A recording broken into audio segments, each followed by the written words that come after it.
Assalamualaikum warahmatullahi wabarakatuh.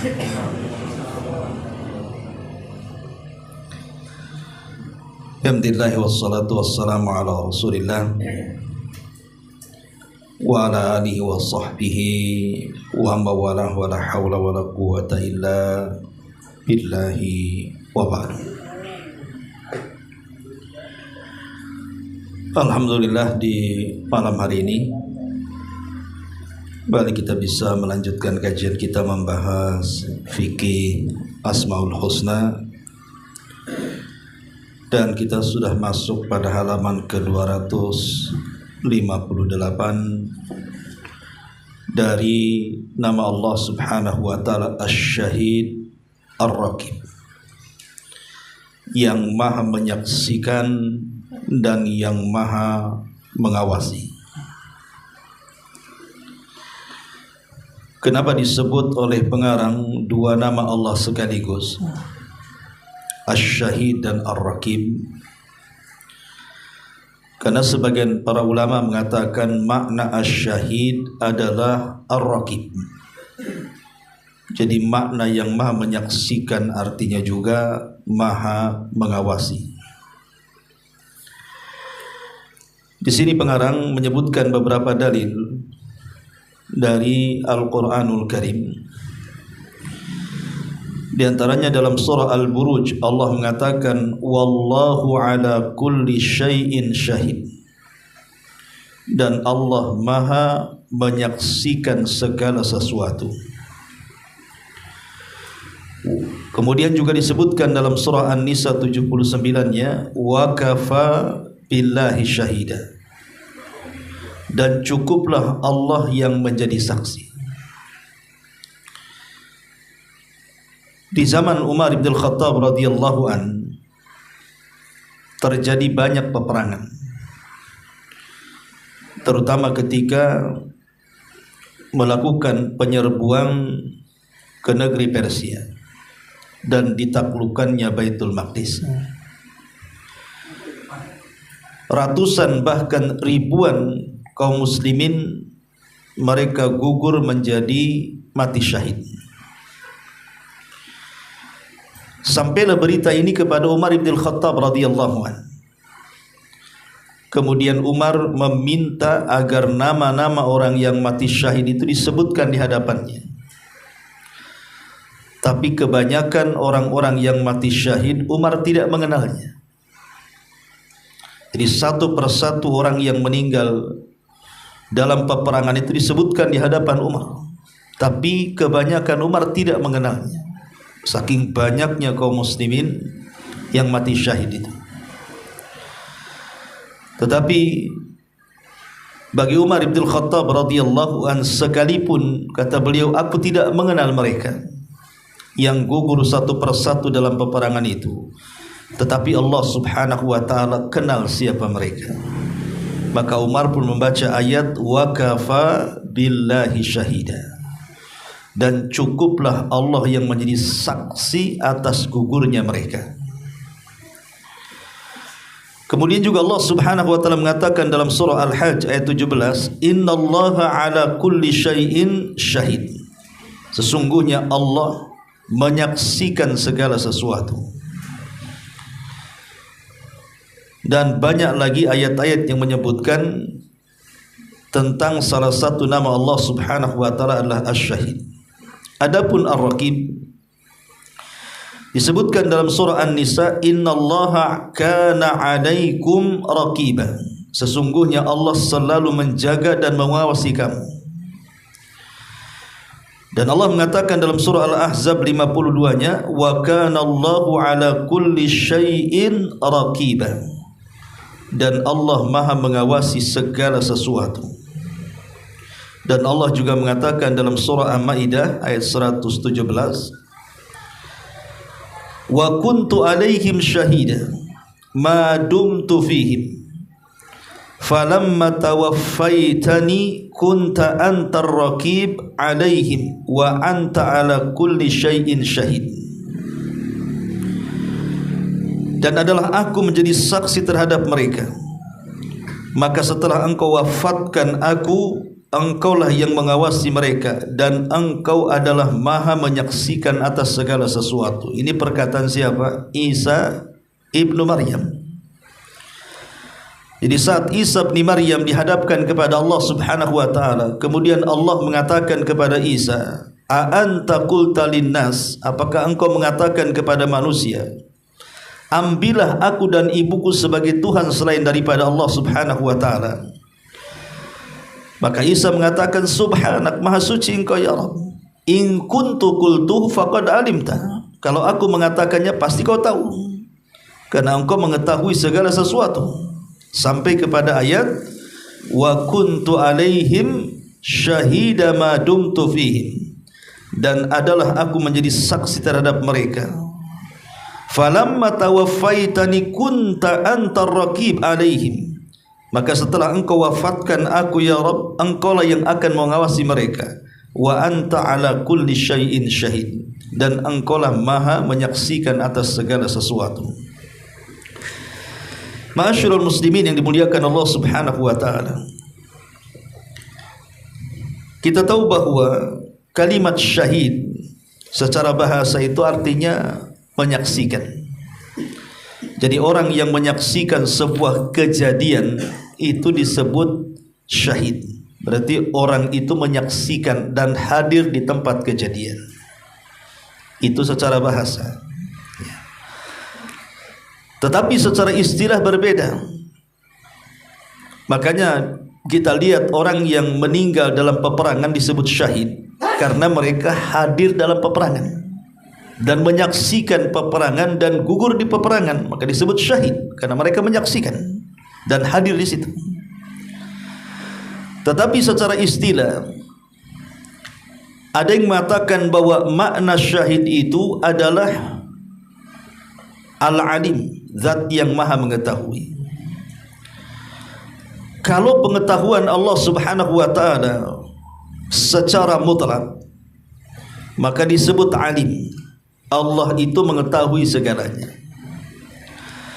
Tapi kalau seandainya dikatakan Allah itu mengetahui bawatin al-umur, sesuatu yang tersembunyi, maka disebut al-khabir. Tapi Allah Subhanahu wa taala kalau mengetahui sesuatu yang tampak, maka disebut syahid. Ada sebagian ulama yang memerinci seperti itu. Tetapi para ulama banyak yang mengatakan bahwa syahid adalah sesuatu ya'lam mengetahui sesuatu yang gaib bagi kita. Karena bagi Allah Subhanahu wa taala itu tidak ada yang gaib.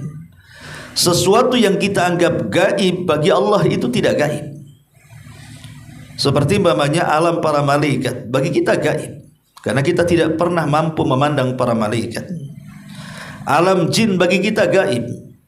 Sekalipun mereka memandang kita, kita tidak bisa memandang mereka. Jadi yang gaib bagi kita, bagi Allah itu tidak gaib. Itu makna syahid. Ketika antum bicara kepada saya tidak bisa menerka apakah pembicaraan yang antum lontarkan di lisan antum itu sesuai dengan hati yang tersembunyi dalam dada antum. Saya tidak mengetahui apakah ada kesesuaian. Bisa saja mungkin hatinya bermaksud baik tetapi lisannya saja manis. Ya. Kita ini hanya bisa berhukum dengan hukum zahir saja, karena kita tidak pernah mengetahui isi hati manusia. Lah sesuatu yang gaib bagi kita, Allah tidak gaib. Allah mengetahui isi kandungan hati kita sebelum kita mengucapkan, Allah sudah tahu. Ya, karena Allah adalah asy-syahid. Allah itu menyaksikan segala sesuatu yang menurut kita gaib, menurut Allah tidak gaib. Ma'asyiral muslimin yang dimuliakan Allah Subhanahu wa taala. Baik, di sini pengarang ketika menyebutkan tentang syahid, beliau juga memberikan definisi, di antaranya adalah makna syahid adalah yang melihat segala sesuatu, tidak tersembunyi bagi Allah sesuatu apapun. Dia mendengar semua suara yang lirih maupun yang jelas. Dia melihat segala yang ada, yang lembut maupun yang kasar, yang kecil maupun yang besar. Ilmunya meliputi segala sesuatu dan dia menyaksikan perbuatan baik dan jelek para hambanya. Lihat di sini, sedemikian detailnya nama Allah Asy-Syahid. Kata beliau, dia melihat segala sesuatu yang tersembunyi bagi kita. Bagi Allah Subhanahu wa ta'ala tidak ada yang tersembunyi. Kemudian dia mendengar semua suara yang lirih maupun yang jelas.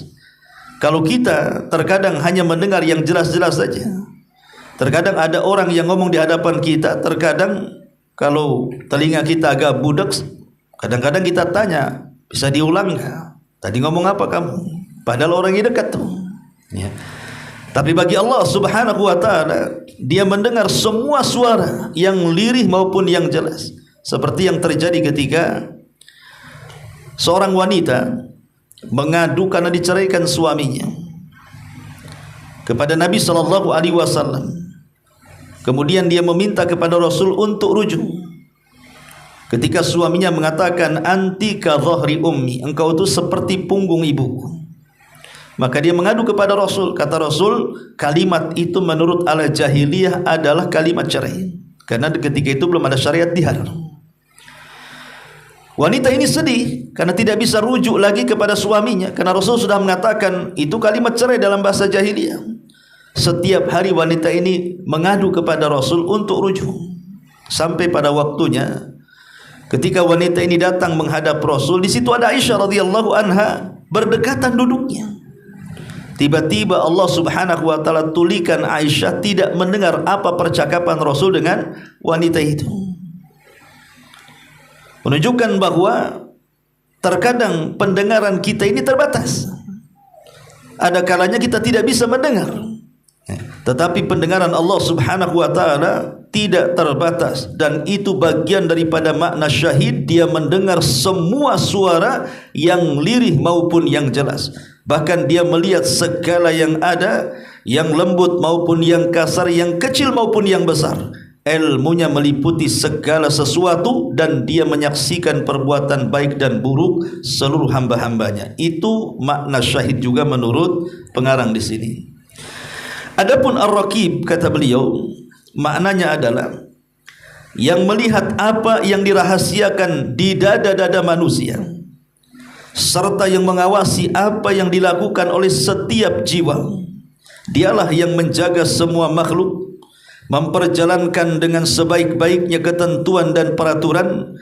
Dia mengawasi apa yang bisa dilihat dan penglihatannya yang tidak ada satu apapun tersembunyi baginya, serta mengawasi ucapan makhluk dengan pendengarannya yang meliputi segala sesuatu, dan dia mengawasi semua makhluk dengan ilmunya yang meliputi segala sesuatu. Ya, hampir mirip-mirip saja makna ar-raqib dengan kalimat asy-syahid. Ma'asyiral muslimin wal muslimat rahimakumullah. Di zaman Nabi sallallahu alaihi wasallam atau di zaman para sahabat Nabi sallallahu alaihi wasallam, ada kisah dari Abdullah ibn Umar radhiyallahu anhuma. Jadi satu hari Abdullah ibn Umar sedang jalan-jalan di padang pasir. Kemudian marra bira'il ghanam. Tiba-tiba Ibnu Umar ini melintasi seorang laki-laki penggembala kambing. Faqala, maka Ibnu Umar mengatakan, ya ra'il ghanam, wahai sang penggembala kambing. Dia mengatakan, apakah ada satu kambing dari kambing-kambing yang kau gembala itu yang akan kau jual kepadaku? Maka tiba-tiba kemudian sang perawat kambing ini, penggembala kambing ini mengatakan, aku tidak memiliki satu kambingku, aku hanya disuruh untuk menjaganya saja. Aku ini bekerja di sini, ini bukan kambing-kambingku. Maka Ibnu Umar mengatakan, enggak apa-apa, jualah satu kepadaku. Bilang saja kepada majikanmu, akalaha dhi'bu, ada serigala yang memakannya. Kan majikanmu tidak tahu. farafa'a ra'i ra'sahu ila sama. Tiba-tiba penggembala kambing ini menengadahkan kepalanya ke langit. Kemudian mengisyaratkan tangannya ke langit dan mengatakan, ya fulan, maksudnya wahai Ibnu Umar, fa aina Allah? Lalu di mana Allah Subhanahu wa taala? Di mana Allah? Fabaka Ibnu Umar, maka Ibnu Umar pun kemudian menangis, padahal dia sedang menguji saja, menguji penggembala kambing di sini. Lah ketika kemudian perkataan penggembala kambing di hadapan Umar, fa aina Allah? Lalu di mana Allah?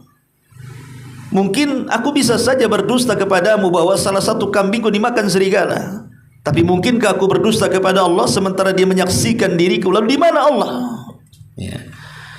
Maka Ibnu Umar pun melihat kejujuran hamba ini, penggembala kambing ini, bertanya, siapa tuanmu? Akhirnya dicari tuannya. Setelah kemudian berjumpa, maka Ibnu Umar mengatakan, sebaiknya budakmu jual kepadaku.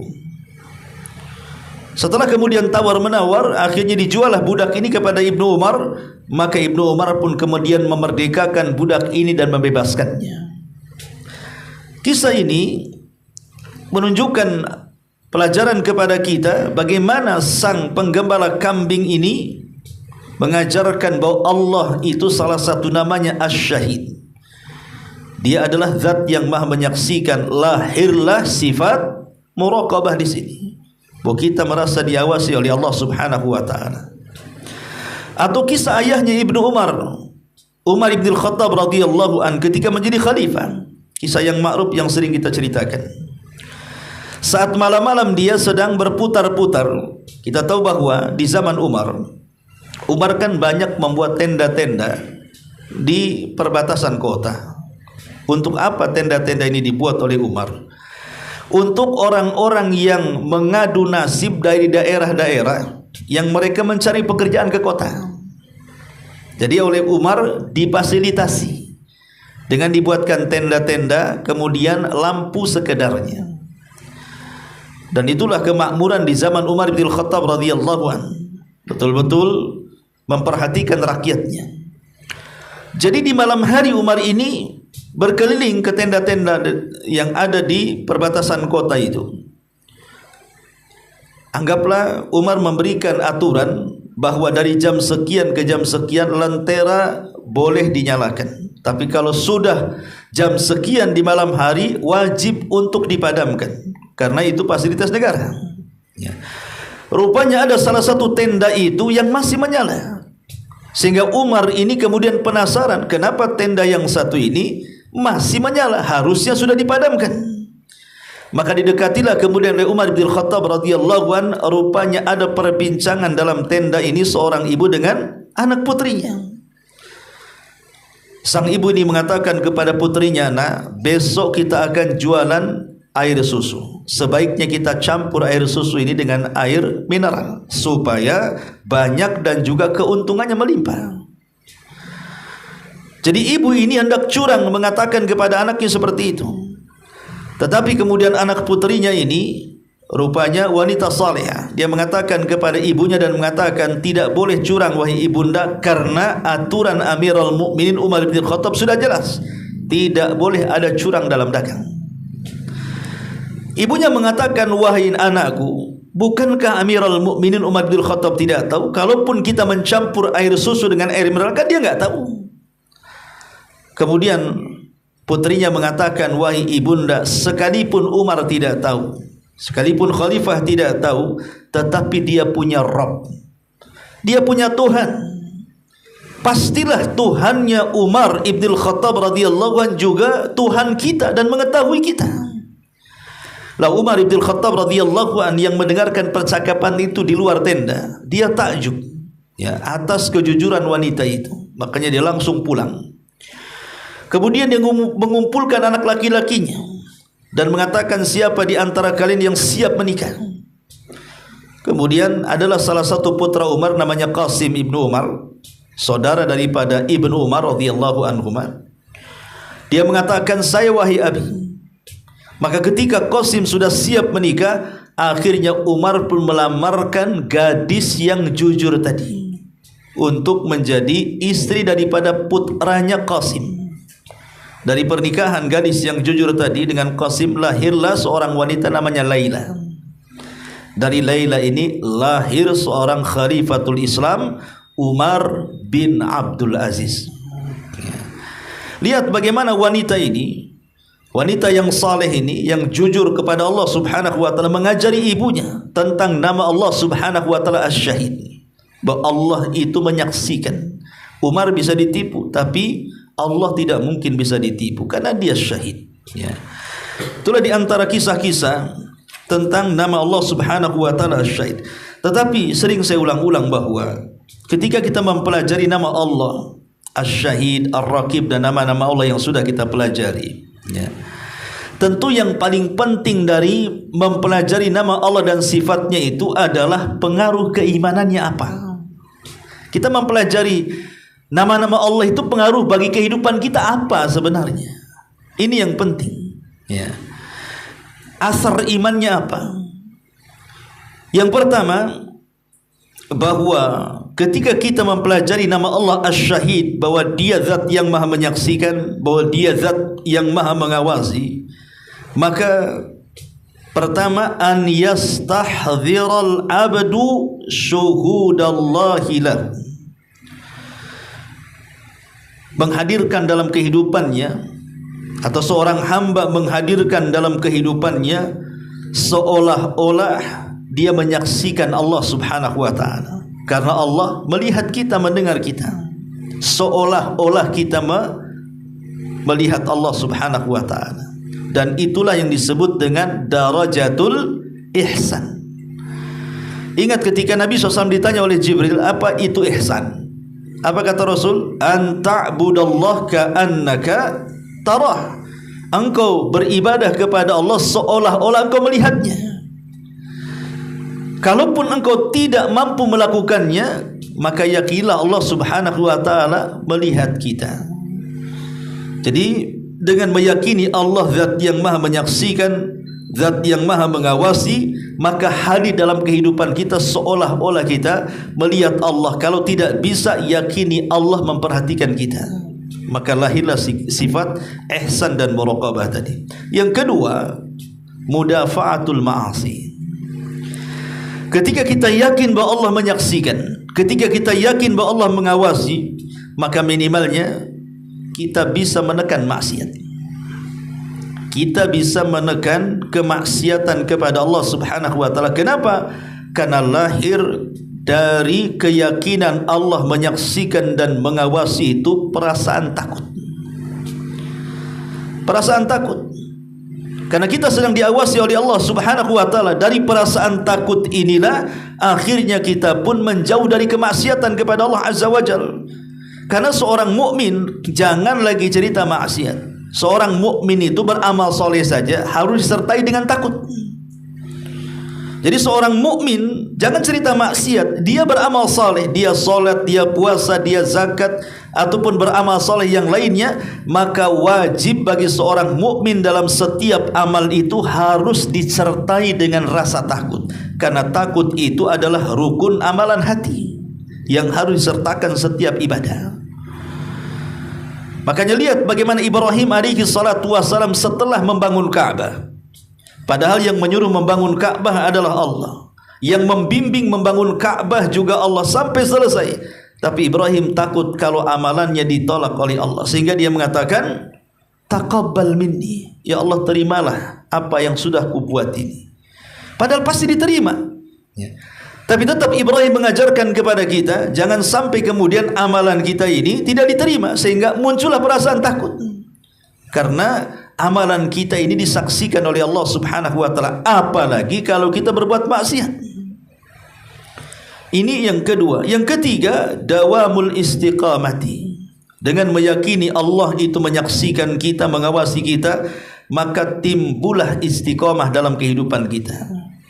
Timbullah istiqamah. Kenapa? Lianna syahadatallahi wa muraqabatahu daimatun. Karena ketika Allah menyaksikan kita dan Allah mengawasi kita, maka itu terus menerus. tidak siang, tidak malam, setiap hembusan nafas kita disaksikan oleh Allah. Makanya kemudian kita menjadi orang yang istiqomah, karena kita yakin Allah tidak ngantuk apalagi tidur. Dia akan terus mengawasi kita. Maka lahirlah istiqomah. Kemudian yang keempat, tazkiyatul nafsi wa taharatul qalbi.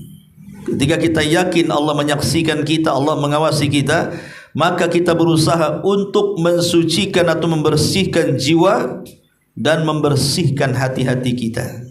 Dan yang terakhir, yang kelima, dengan meyakini Allah Maha menyaksikan dan mengawasi itu, an natakhallaq bi khuluqis syahadati bil haq. Kita berakhlak dengan akhlak supaya kita senantiasa bersaksi dengan kebenaran. Ya. Ini minimalnya 5 perkara ini menjadikan asar keimanan kita. Atau boleh juga ditambah kasratut ta'at, dengan meyakini bahwa Allah menyaksikan dan mengawasi kita, akhirnya kita rajin melakukan ketaatan dan menjauhi kemalasan dalam beribadah kepada Allah Subhanahu wa taala. Karena dikatakan oleh Ibnu Atha, dia mengatakan afdalut ta'ati muraqabatul haq ala dawamil awqat. Dia mengatakan seafdol-afdolnya ketaatan adalah seseorang merasa diawasi ketika menjalankan kebenaran dengan memanfaatkan waktu-waktu untuk beribadah kepada Allah Azza wa Jalla.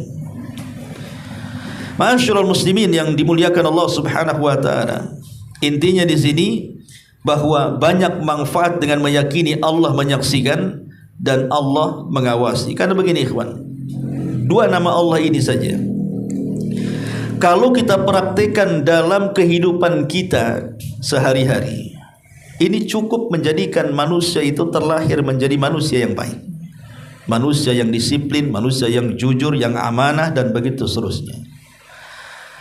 Masalahnya, terkadang ketika kita ini mengimani tentang nama-nama Allah Subhanahu wa taala, itu hanya sebatas wujudnya Allah. Tapi mahanya Allah terkadang jauh panggang dari api kita ini mengimaninya.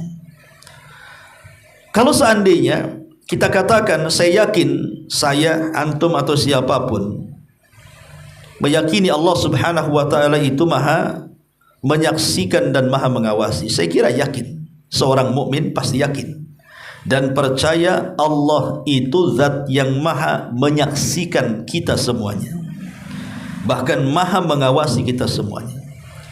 Tapi masalahnya tidak semua orang Islam yang meyakini Allah Maha menyaksikan, yang meyakini Allah Maha mengawasi, dia merasa yakin bahwa dia diawasi, dia sedang disaksikan oleh Allah Subhanahu wa taala.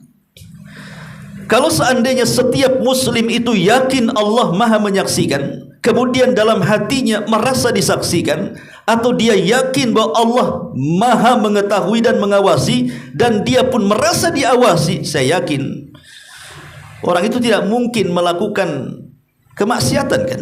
Karena merasa diawasi masalahnya. Pasti gerak-geriknya pun akan dijaga dia.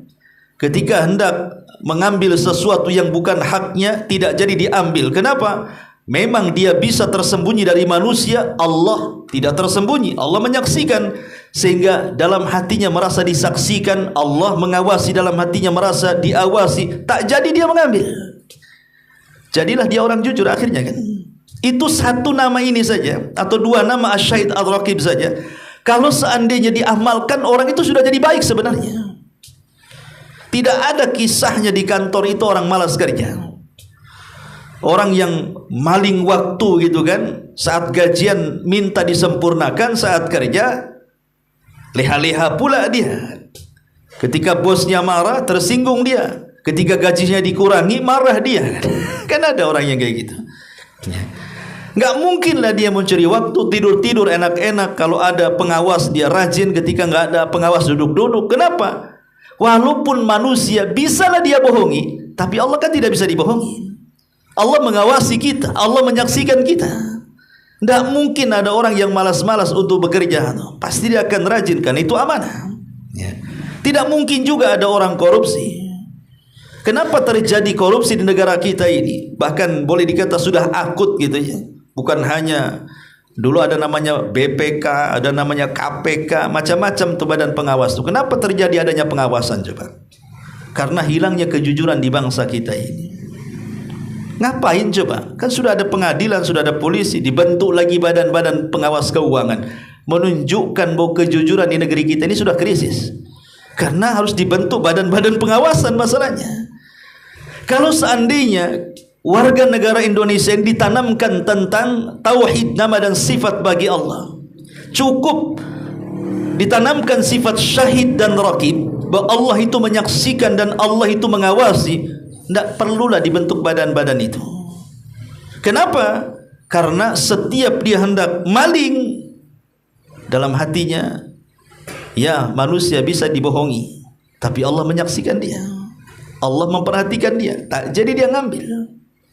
Lah inilah yang kemudian saya katakan dari awal krisis tentang pemahaman terhadap nama-nama Allah Al-Husna. Kita ini setakat mengimani Allah itu pada wujudnya saja, tidak sampai kepada maha Allah Subhanahu wa ta'ala. Padahal maha itu penting diimani, supaya tertancap apa sih keinginan ketika Allah itu memiliki nama Asy-Syahid dan Ar-Raqib tadi. Apalagi kalau semua nama diamalkan, maka manusia akan terlahir menjadi manusia-manusia yang baik, yang jujur, amanah, disiplin, dan begitu seterusnya. Karena kalau bicara tentang nama Allah yang sifatnya jamalah, maka kita harus berakhlak dengan sifat itu. Lain kalau nama Allah sifatnya itu jalalah, keagungan, maka kita harus berakhlak dengan kebalikannya. Contoh namanya Allah itu mutakabbir, Allah itu zat yang maha sombong. Jangan pula kita sombong, maka kita berakhlak kebalikannya. Kebalikan sombong apa? Tawadhu, kan itu ya, berendah diri, berendah hati gitu. Tapi kalau nama Allah itu umpamanya Ar-Rahim, Al-Ghafur, maka kita harus mengikuti nama itu sesuai dengan namanya. Allah Maha Pengampun, maka jadilah kita pemaaf. Allah Maha Penyayang, jadilah kita pengasih, dan begitu seterusnya. Termasuk Asy-Syahid juga Ar-Raqib. Ya, di balik dua nama ini tentu ada faedah yang luar biasa. Ma'asyiral muslimin yang dimuliakan Allah Azza wa Jalla, kata beliau di sini, barang siapa yang merenungkan makna dua nama ini, dia akan mendapatkan di antara keduanya terdapat kesamaan.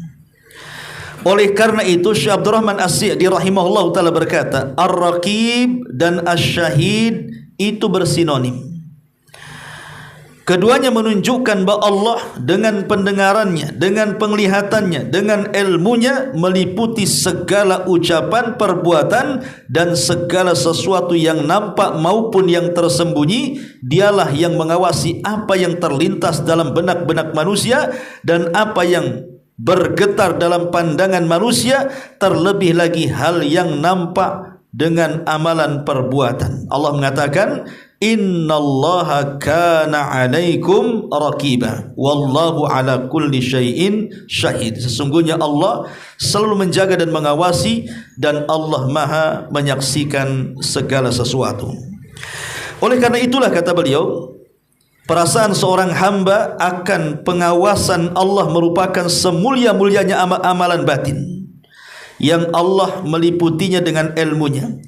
Jika seorang hamba tersebut merasakan hal ini di setiap keadaan, maka ini akan menjadikan sebagai penjaga batinnya dari setiap pemikiran dan niat yang dibenci dan dimurkai oleh Allah, dan dari setiap ucapan perbuatan yang lahir yang dapat mendatangkan siksa, dan dia akan benar-benar meraih derajat ihsan dalam beribadah, yaitu dia beribadah kepada Allah seolah-olah dia melihat Allah, dan jika dia tidak bisa melihatnya maka yakini Allah melihatnya. Tadi ketika kita menjelaskan tentang pengaruh keimanan itu, salah satunya apa? Tazkiyah li nafsi, kan? Bahwa di antara pengaruh nama Allah Asy-Syahid dan Ar-Raqib itu kita bisa membersihkan jiwa. Karena setiap jiwa kita ini terbentik untuk melakukan kejahatan. Karena kita tahu bahwa jiwa manusia itu kan ammaratun bisu, senantiasa memerintahkan untuk berbuat keburukan. Itu memang jiwa manusia seperti itu. Makanya kenapa ada dosa yang disebut dengan syahwat. Syahwat itu sumbernya nafsu. Lain dengan syubhat, itu sumbernya setan. Ya.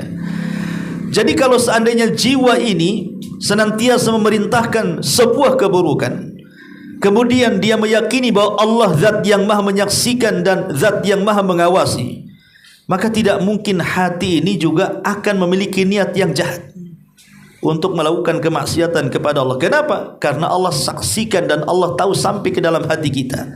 Akhirnya kemudian dia pun berusaha untuk membersihkan hatinya.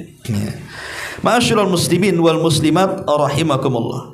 Lah di sini juga beliau menyebutkan banyak sekali dalil-dalil tentang yang menopang dari nama Allah Asy-Syahid dan juga Al-Alim. Wallahu a'lam bishawab. Ini di antara kandungan nama Allah Asy-Syahid dan Ar-Raqib, lebihnya bisa antum baca. Hanya meringkas dari apa yang sudah beliau catat di sini. Taib, sampai di sini. Sebelum saya tutup, kalau ada yang mau bertanya silakan.